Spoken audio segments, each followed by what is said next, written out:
the client outcome matters most. If you can't actually deliver on that outcome, but you can sell the product, you're going to have unhappy people. So that's why I focus mostly on the product first. Because if you can do that, then you're going to develop raving fans who are going to come back or re-sign with you and keep working with you and probably tell all their friends about it too. Attention marketers and entrepreneurs, this is Valuetising, the place where we talk about scaling brands worth promoting.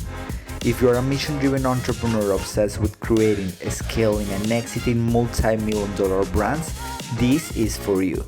My name is Santiago Phoenix, and I am a business growth consultant, online marketer, and investor. I have helped more than 100 7- and 8-figure founders increase profits, claim their time back, and transform the world. Now it's your turn. Welcome to the show. Hello and welcome to Valuetising. Today our guest is Kevin Weis, an entrepreneur, digital marketing expert, family man, and Christian. Kevin has managed Facebook and Instagram advertising budgets of up to $350,000 per month, returning an average of 5.5x ROAS for his clients. Today, he is the founder of the Contrarian Strategy, where he helps coaches, consultants, and course creators scale to 7 figures and beyond by achieving business simplicity. Kevin, welcome to the show. Thanks. I am glad to be here. Thank you. I'm very excited because I know you. I know your work for a while, and I know the quality of it. So today, what I want to do is start with a little exercise, because I know you have so much knowledge and experience. So I think the best way to do this is just by starting with an exercise in which I am a client who is approaching you and I need some help. How do you feel about that? I'm great with that. Let's roll. All right. So let's say that I am a coach who has a signature program, and I help stay-at-home mothers to get fit with using kettlebells. So I started my business on referrals, and I have a YouTube channel, and I do basic retargeting ads just to drive some sales towards a webinar. What would be the first thing that you will look at if I told you hey, Kevin, I want to take this to the next level? Okay. Can you run through that one more time? I want to write down the details that you gave. So kettlebells for stay-at-home moms. I have a solid YouTube channel where I get traffic from towards my website, and then I retarget those people on Facebook so they watch my webinar. Okay, and your question is, where do we start? Right? Yeah, I feel as this person, I feel acquiring customers from zero with ads is super expensive, but also organic growth with content is very slow. So I want to see how can I grow faster? Yeah, so I really like this. Maybe you knew this, but my wife and I own a kettlebell studio, and our target market was we were working with mothers, like women. So this is kind of a fun one. It takes me back a little bit. I actually ran across a very similar scenario to this with a client who they don't have a huge advertising budget, but they're looking to really grow their list and make an impact and build that connection with stay-at-home moms. It's just in a little bit different niche, however you want to say it. But one of the strategies that I'll typically use, because it's the quickest ways to grow your list, is to find other people who have your same exact audience and to see if you can provide some value to them. So if you're thinking about who else works with stay-at-home moms, there are, a client that I worked with recently provides health products to stay-at-home moms and their families. So they've probably got a very similar audience to yours. So if there's a way that you could add some value to them and their company in exchange for promoting you and your business and maybe helping drive some traffic to your webinar, that's a really great way to do it, because you're both benefiting, right? You could even do some revenue sharing there. They win by getting additional value added to their customer list, basically building that the goodwill with them, and they're making some money in the process. And in exchange, you're getting some traffic to your site, and you're not having to pay for it.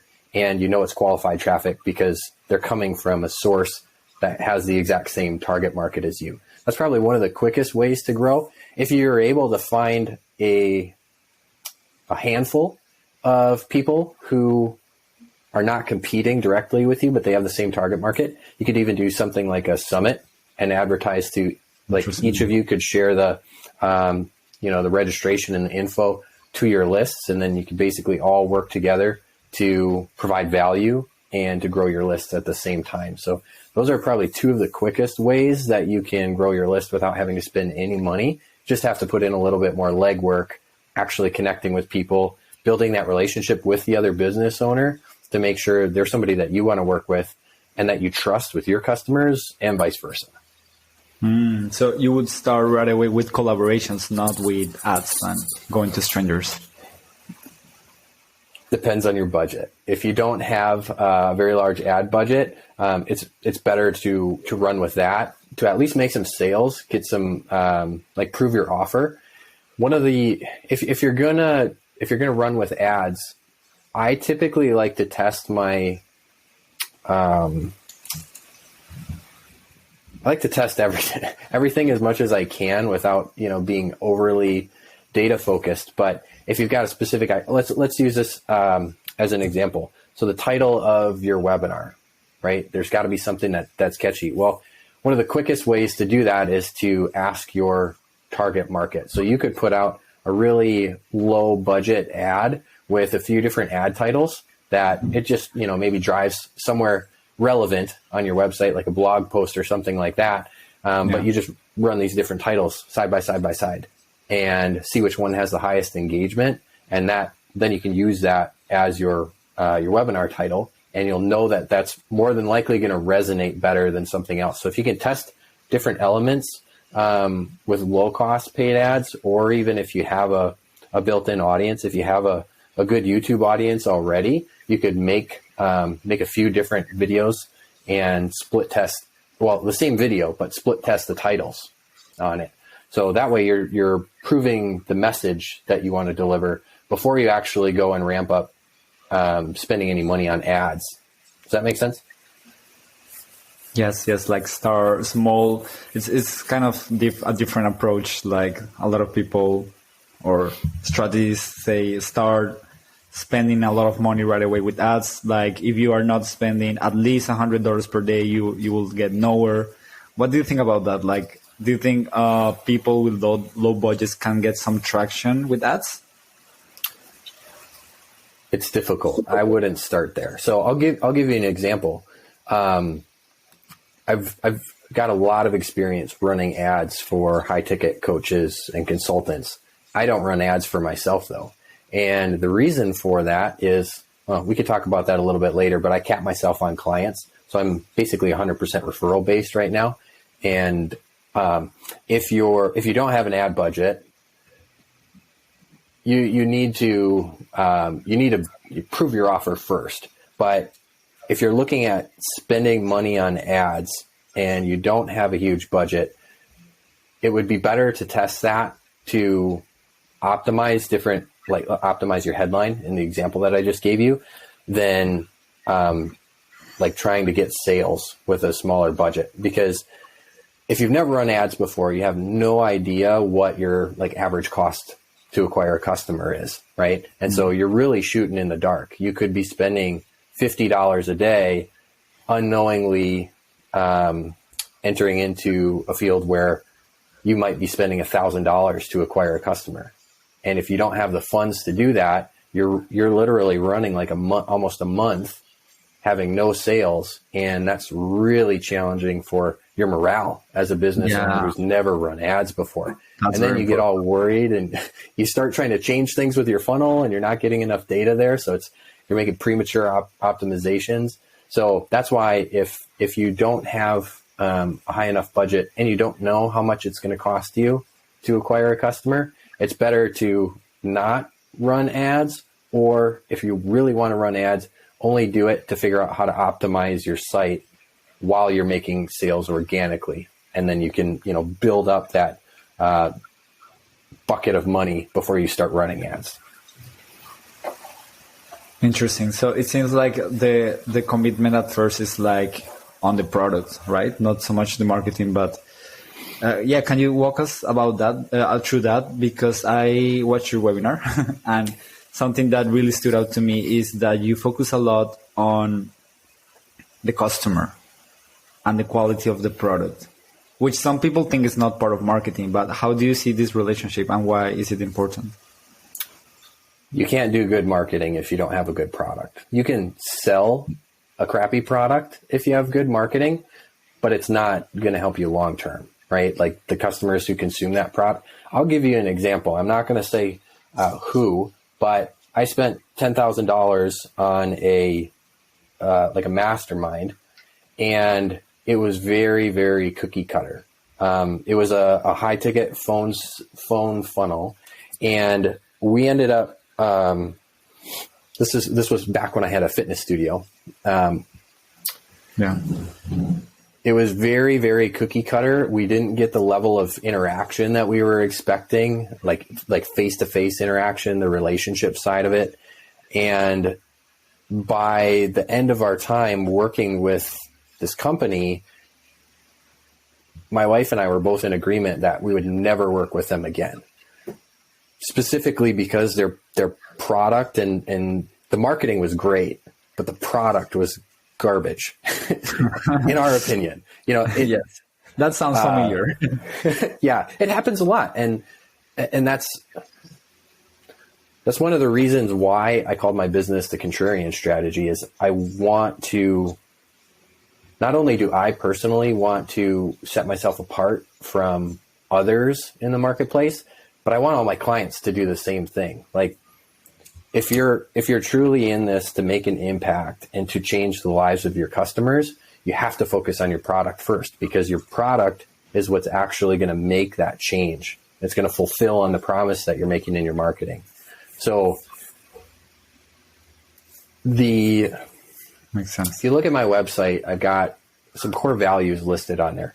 And my very first one is results.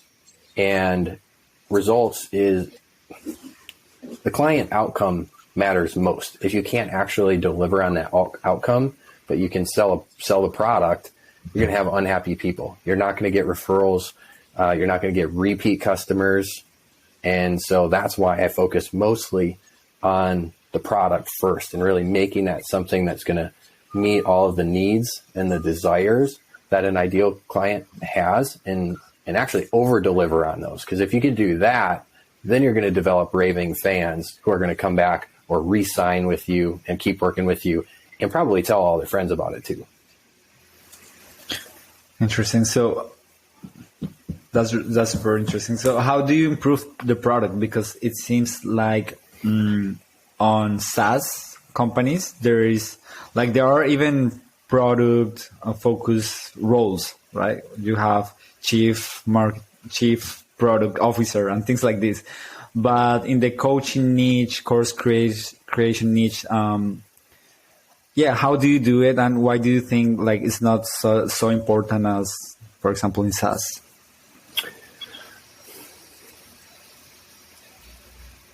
I can't speak to all scenarios, but from being in this industry for quite some time, I noticed that people tend to focus a lot more on the marketing side of it than on the actual fulfillment, even when implementing different feedback loops. So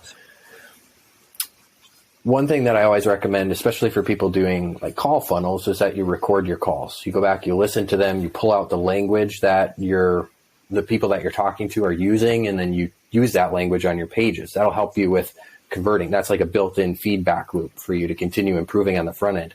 But for most coaches and course creators, they don't focus on the fulfillment side of it, specifically putting feedback loops in that kind of second half, the delivery portion of your business. And if you don't do that, there's no way to improve your product. Like, one, you can't tell if people are consuming your product right away when they buy that. Are they going through your course at all? Are they actually showing up to your calls? That's kind of the first thing. right? It's the initial consumption. But then it's how much are they consuming? Are they getting halfway through your course?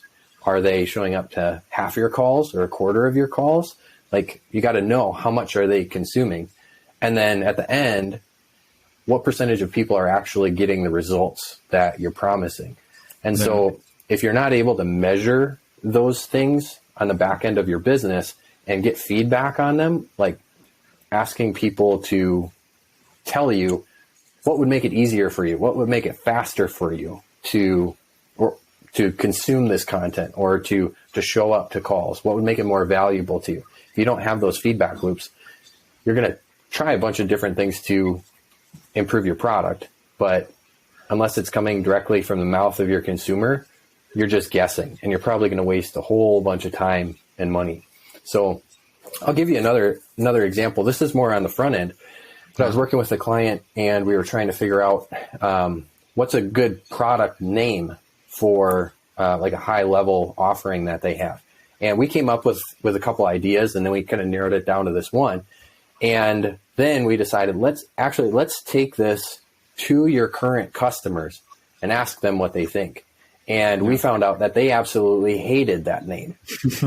And so we're like, wow, we are so glad that we asked about that, because we got feedback from the people who are most important, the people who have already bought, right? So having those things on the back end as you're trying to improve your product, whether it's the name or the actual product itself or what you include in the offer, if you're not asking your market, you're just guessing. Yeah, it's like marketing, right? Just focusing on data, but on the delivery side. And I think part of the problem maybe is that online businesses are sold a lot of times like a business opportunity, not on as a purpose-driven vehicle. Like, I'm going to change lives, I'm going to make an impact.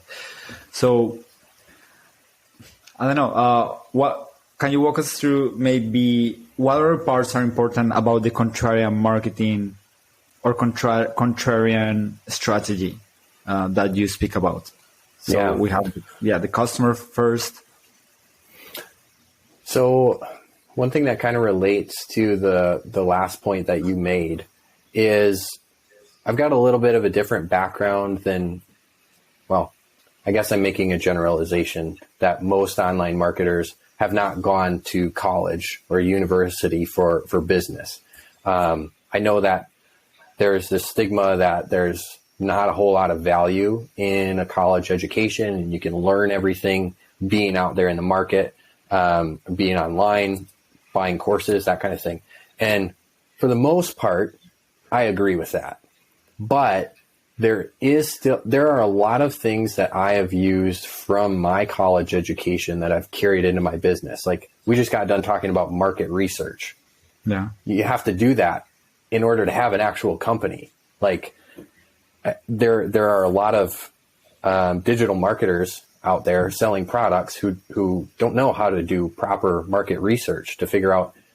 Well, I'll give you another example. So when we started our fitness studio, nobody teaches that, but yet it's this vital piece to having an actual business. Like, you could probably get to $1 million a year without doing some of these things. But if you really want to grow and you want to have the best product and have the happiest customers, you have to be able to do some of these things, which they're basic to business, but like, they're fundamentals, but they're not taught in most cases. So one of the acronyms that I came up with, I don't remember when I initially developed this. I think it was probably back when I was in when I had a financial advising practice, but it's the acronym SEE. And so my approach to business is to try and see things differently. And that acronym stands for simple, efficient, and effective. So as you're looking at these different parts of your business, your marketing, your your testing, your market research, your fulfillment, how can you make things more simple, more efficient, and more effective? And the reason that I put so much value on that is when you think about your ideal customer, literally in any business, what are they looking for? They're looking for simplicity. They want to be able to understand it and use it. They don't want to have to know all these intricate things and have to figure out how to use it. It should be like an iPhone, right? It should be a 5-year-old can figure out how to use it. So that applies to your product that you're building, but it also applies to your marketing. Like, you can't use a whole lot of jargon and terms that people aren't going to understand. You need to speak to them at a really low level so they get it. Efficiency, right? Your customers want speed. They want the result that can come as quickly as possible. And you, as a business owner, you want to have that speed as well. I'm not saying that speed in all situations is really good, because there's tons of value in slowing down and acting purposefully. Yeah. But when it comes to like processes in your business and improvement and those feedback loops, like we talked about, it's really good to have efficiency in your business. And then effectiveness, that's really the last thing. The ability to get your customer the result that they're looking for. Yeah. So it really all kind of ties together. And the other value that I have on my website that I haven't mentioned yet is joy. And it's having fun in the process. I think I've been a part. Yeah. So it's not always easy to have joy when things get hard, especially as you're starting out. But, at each level of success, you experience new challenges and new difficulties. And it's interesting. I've worked with a number of like life coaching type of clients. And it's cool because working with them, I've been able to reframe a lot of my own thoughts, like especially around getting frustrated with business problems, and really becoming more present and just enjoying that process. Because I've looked at this, like even from a parenting perspective, there are a lot of times where like your child just will not listen, or they'll talk back to you or whatever. And you get really, really frustrated.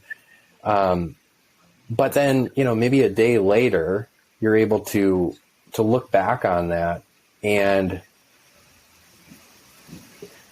it's not that you're happy that it happened, but you're able to recognize, if you slow down, that it's part of the process. It's part of that journey into building this little human up to making them an awesome adult. And you're doing the same thing in business. Like these mistakes or things that frustrate you most of the time, they're going to turn out benefiting you down the road. So there are a lot of marketers who are in it for the really quick results. Like, I need to get a sale within my first month of working with, somebody who's running my marketing. Well, yes. If you have that short term of a focus, it's going to be really hard to please you, and you're not going to find as much value in the journey, in the struggle. And, obviously there's a balance. Like, you can't not make a sale for 6 months and then go out of business. Like, that's no fun.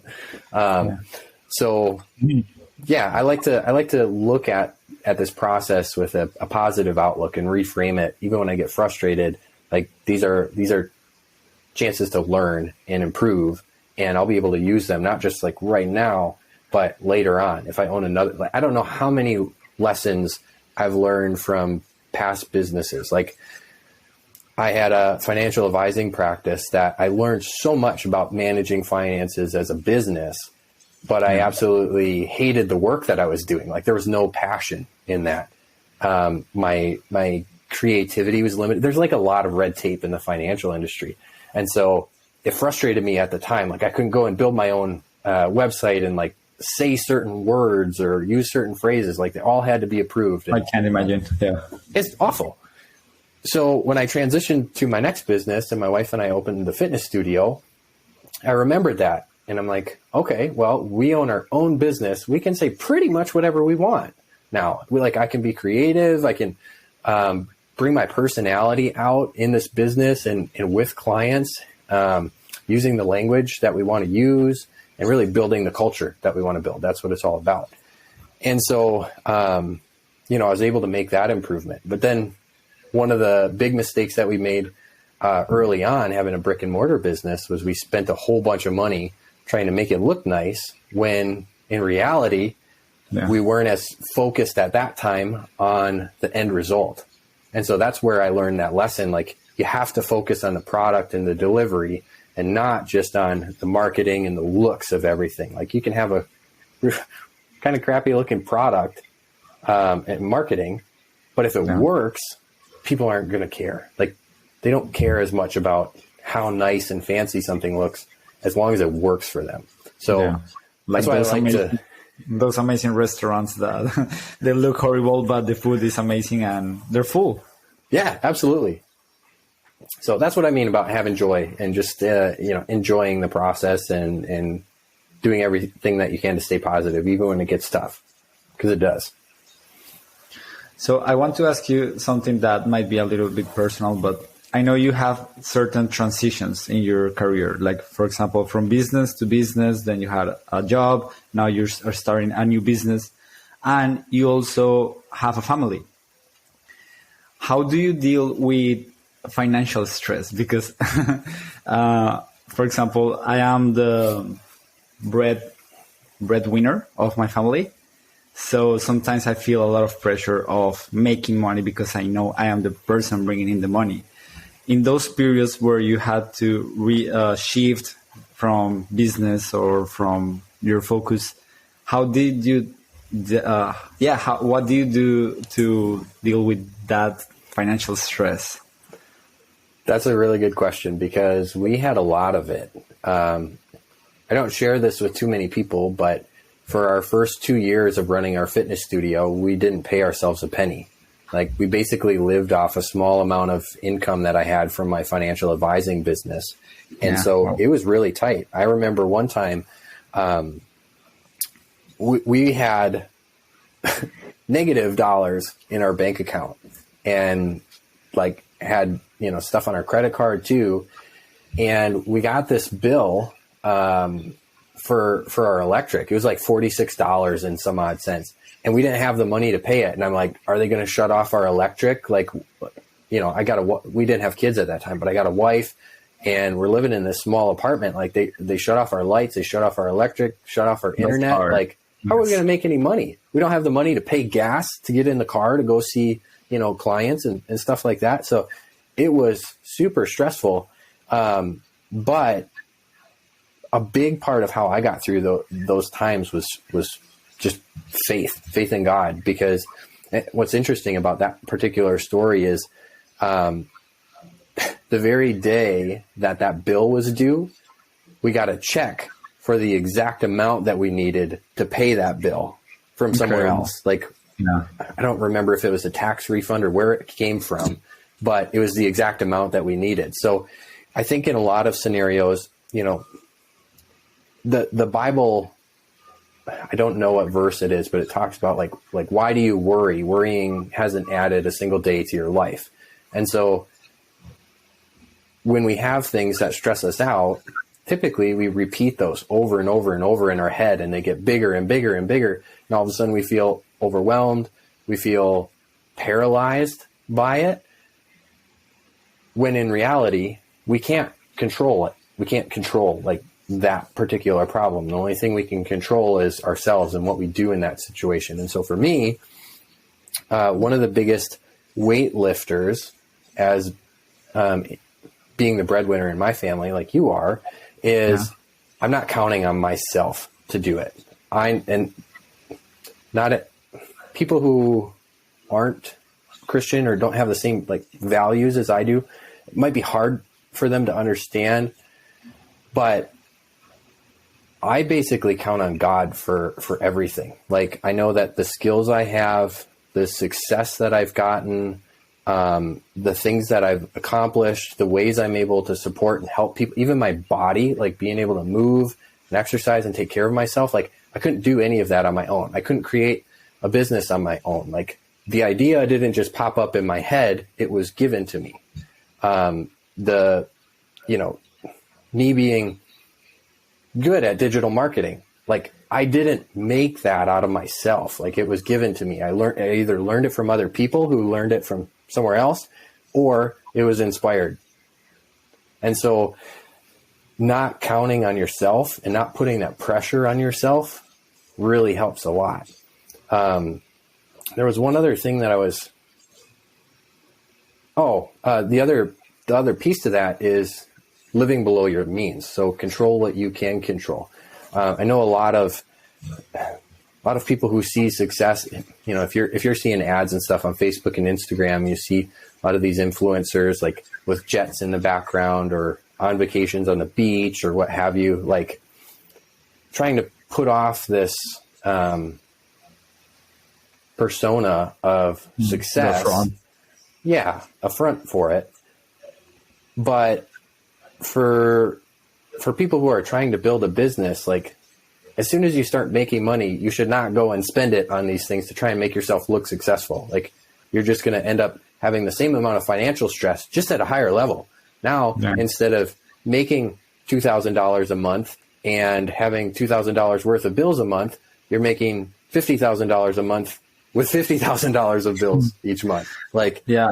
And it's pretty fake. I mean, and it's fake, and it creates a lot of, I think, mental health problems, because it creates comparison, while the reality of creating a business is, like you were saying, like you spent 2 years without being able to pay yourself.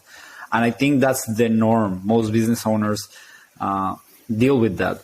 I had a small business where I was helping like salon owners to get appointments, and I needed to speak with them on the phone.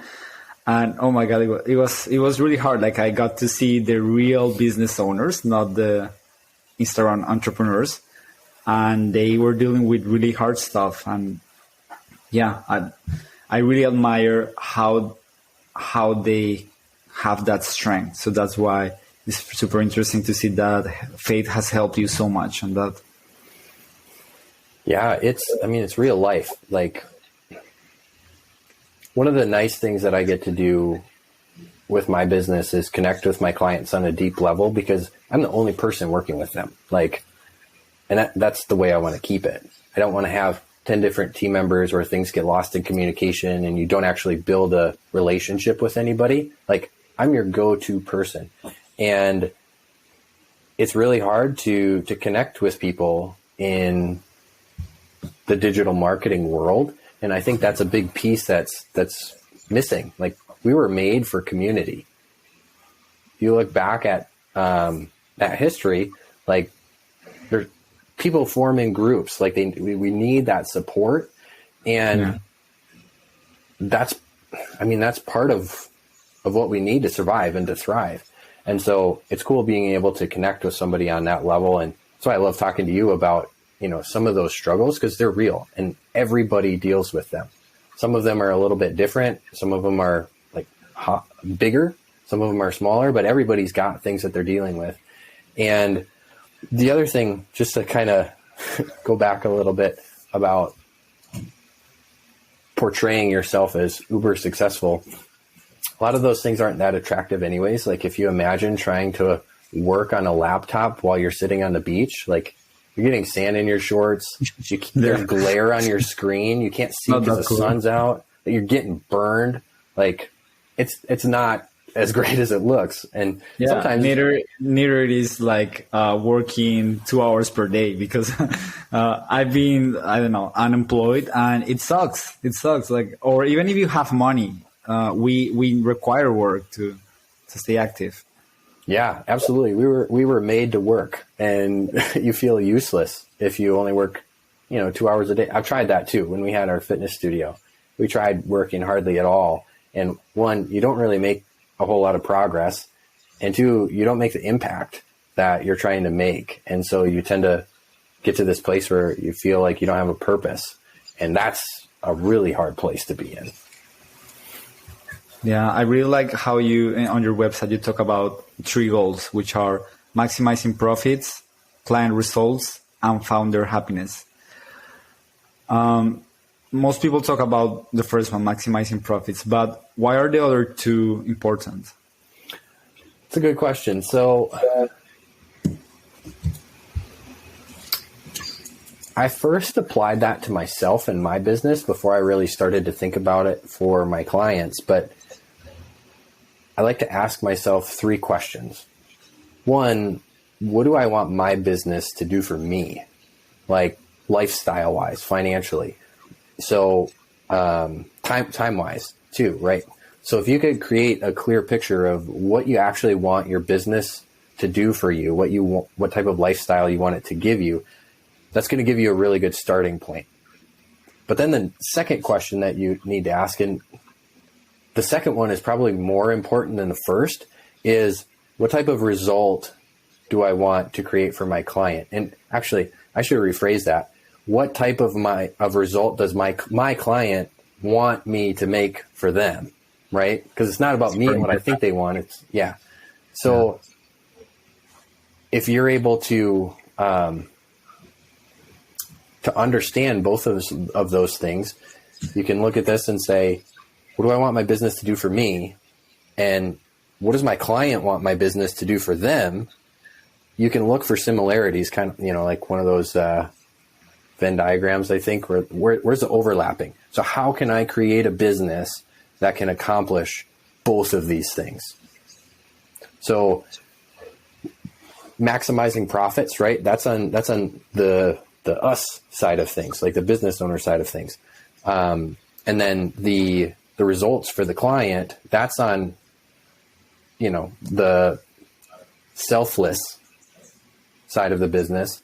And then like happiness, founder happiness is really the overlaying of both. Like I'm happy because I am getting the lifestyle that I want and that I planned for, but I'm also making the impact. I'm not just making a bunch of money and like standing on top of people who I took their money and I didn't get results for them. Like their lives aren't changed at all. And I didn't make a huge impact in people's lives and change their lives, but put myself on the back burner. And now I'm suffering, not taking income for 2 years. I'm doing both. And that's what makes me happy.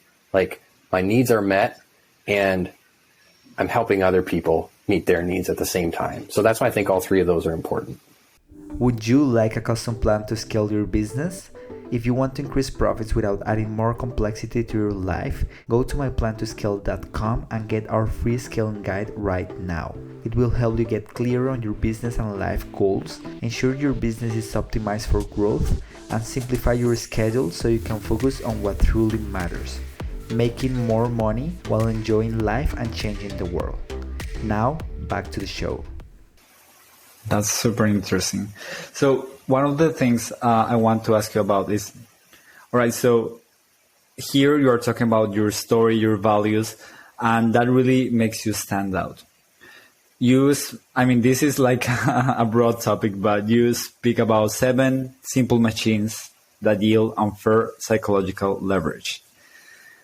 And without giving any spoilers, but why is sharing your story so important in marketing? People connect with it. Storytelling is as old as people are. I mean, you look at the Bible, just, carrying on with that example, it's a lot of stories that actually happened and they connect with people. Like, in almost every book that you read has some type of story. Every person that you come in contact with, they've got a story. And if you can see the value in someone else's story, you're really going to connect with them. And that's where empathy is built, right? That's where that community is built. People just want to feel like they're seen, like they're understood. And in today's world, it's hard to do that if you're not willing to, 1, share your story so you feel heard and understood, but 2, listen to other people's stories. And that's why it's this balance of making sure that you're taken care of and making sure that other people are taken care of. And so storytelling, people just, they relate with it. And that's part of the reason why I love sharing success stories from clients, because they're actual real stories. They're not fabricated, and they're lives that have been changed. And people connect with that. Like, if this person's life can change in this way, maybe mine can too, right? So I love I love stories. I've also gotten a lot more into them since having kids, because we're literally like always reading little kid books. And, the more that you read stories, the better that you get at actually telling them too. So I enjoy it. Yeah. And I love that. Oh my God, I forgot the name of this book that talks about the hero's journey applied to marketing, of how the customer is the hero. It's not the business owner, it is the customer. So yeah, I think this is related. Like, can you walk us through like the 7 simple machines that yield unfair psychological leverage? What is that all about, and why does it matter? It's a good question. This is something that I've had in my head for quite a while. And to be completely honest, I dealt with a lot of imposter syndrome, feeling like what I had to say was not valuable, or that people have heard it somewhere else. I still battle with that. And part of that, kind of like we talked about, there are these people who are portraying all of this success, and you're comparing yourselves to them. I fell into that trap. I think a lot of people do. And if you say you don't, you're probably lying about it to preserve your preserve yourself. Yeah. So 7 simple machines. Why does it matter? Well, it's all based around Robert Cialdini's Principles of Persuasion book. And if you've ever read that book, he's very straightforward in that persuasion can be used for good and it can be used for evil. And I preface in my training that only watch this if you're going to put your customer first, not if you're going to put you first. If you put you first and you're selfish with the tools, like, you can make a lot of money and you can make it very quickly, but you're going to damage a lot of people in the process. If you put your customers first, you're going to help a lot of people and you're going to make a lot of money, and you can do it very quickly. So the whole thought behind this is we want to help persuade people to take an action that we know is going to help them. In marketing, you can't necessarily create a desire. People have some sort of desire in them already, and it's our job to kind of magnify that. And if you're a responsible marketer and a responsible business owner, you know that the product that you create has the ability to solve the problem that your ideal client has. You just need to figure out how to communicate that to them. And so really, these 7 simple machines are all about communicating the value of your product so that people will purchase it and experience the change in their lives that they're looking for and that you're promising them that they'll get. So there are 7 simple machines. I won't spoil it, but each machine has a different purpose, and you can use it in different pieces of your business. You can use them on the front end, like the marketing side of things. You can use them on the back end in the fulfillment side of things. And they're all about creating more results for your client and more results for you as the business owner.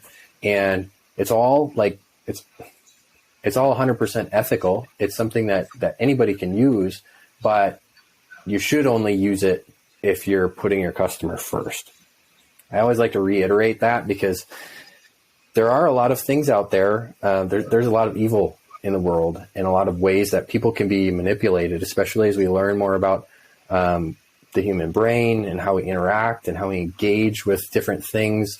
And it's, as business owners, we have the ability to make literally the largest impact out of any other part of the population. So it's our responsibility to make that impact a positive one. Yes, totally.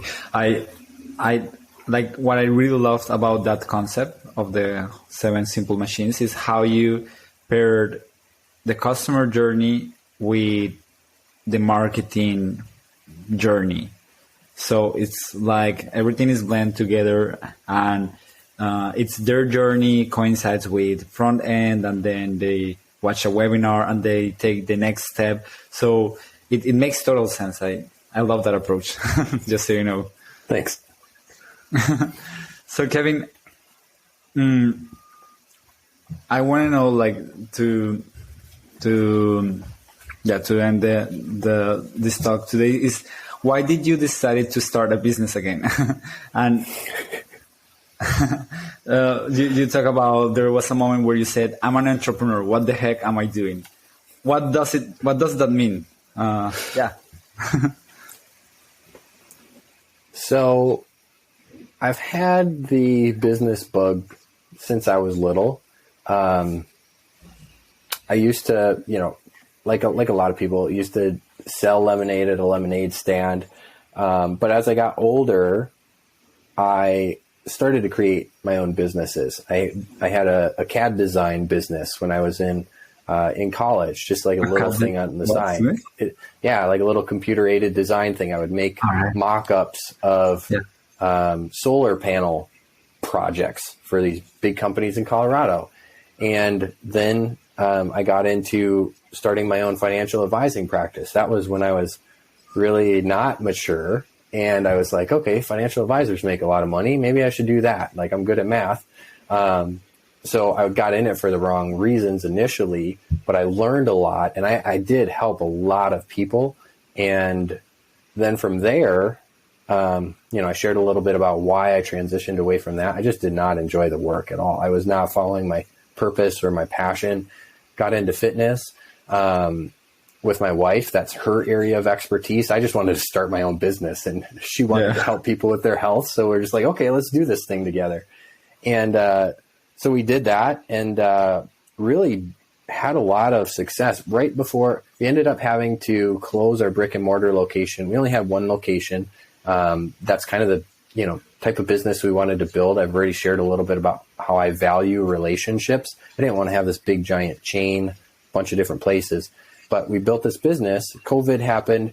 We tried to transition it online, and it's a completely different feel to have try and maintain and build a relationship online versus in person, especially if you've experienced one over the other.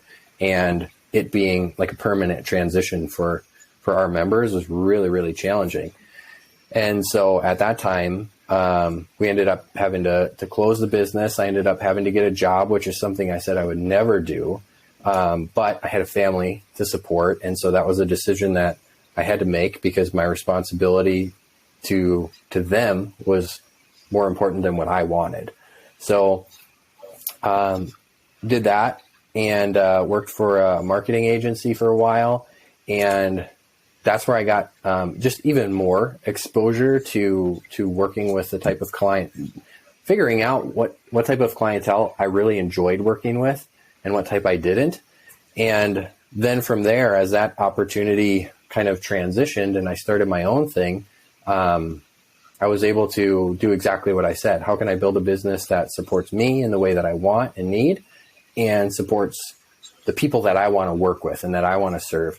And I get to be selective about that, which is really nice. Like, as I mentioned, I only work with a handful of clients. And, actually, this is really funny. So a lot of people who have a book of call type call funnel, especially a high ticket one, they've got like an application on there and they ask some questions and stuff. And I've seen this on a number of different applications, is like, why should we choose you to work with us? Like a question, something like that. And the whole premise behind it is to try and like flip it. Instead of us trying to sell you on something, you're selling yourself on why we should work with you. The vast majority of the time, like, any company is going to say yes to work with you. If you have the money and like they're a good fit, they're just going to say yes.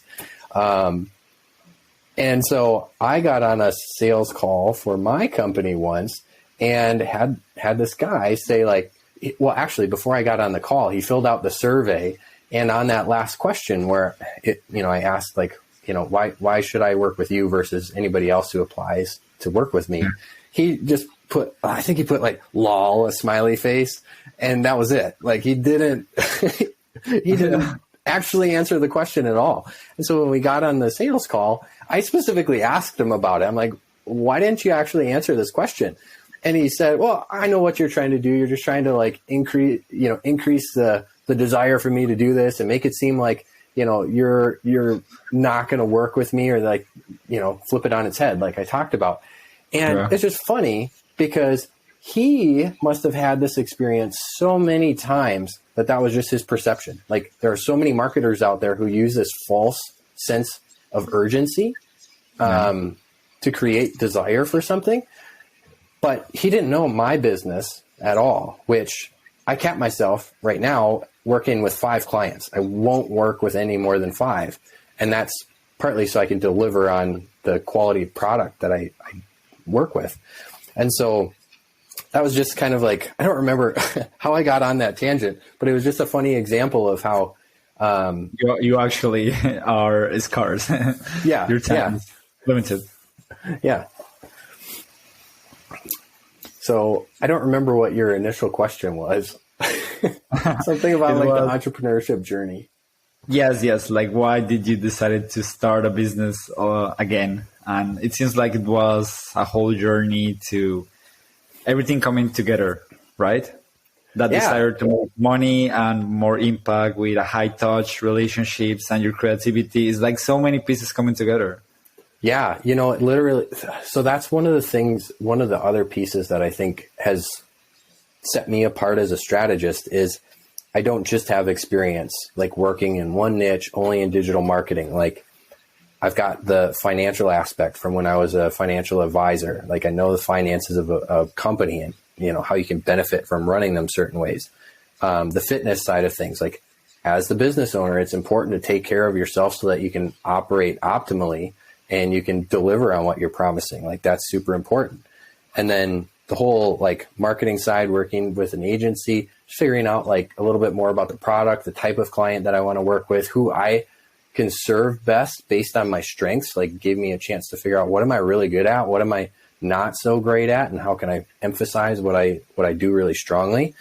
But the other thing that's just interesting, and this kind of goes back to something that I touched on a while ago, that I don't know if you've ever seen this before, but there are some online marketers or influencers out there who use the term self-made.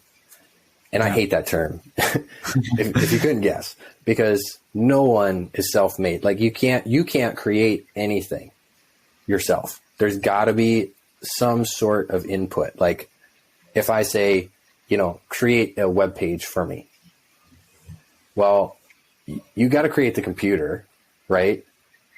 And like all the inputs that go into that, but you can't create any of the, like, even if you knew how to build a computer and like build the internet and build a website, page builder, you don't know how to build the actual like tangible pieces of the computer. You can't create the raw materials out of thin air. Like it's impossible. Totally. Yeah. So you wouldn't nothing, be able to do anything. Yeah. Nothing that we do, we can do out of our own power.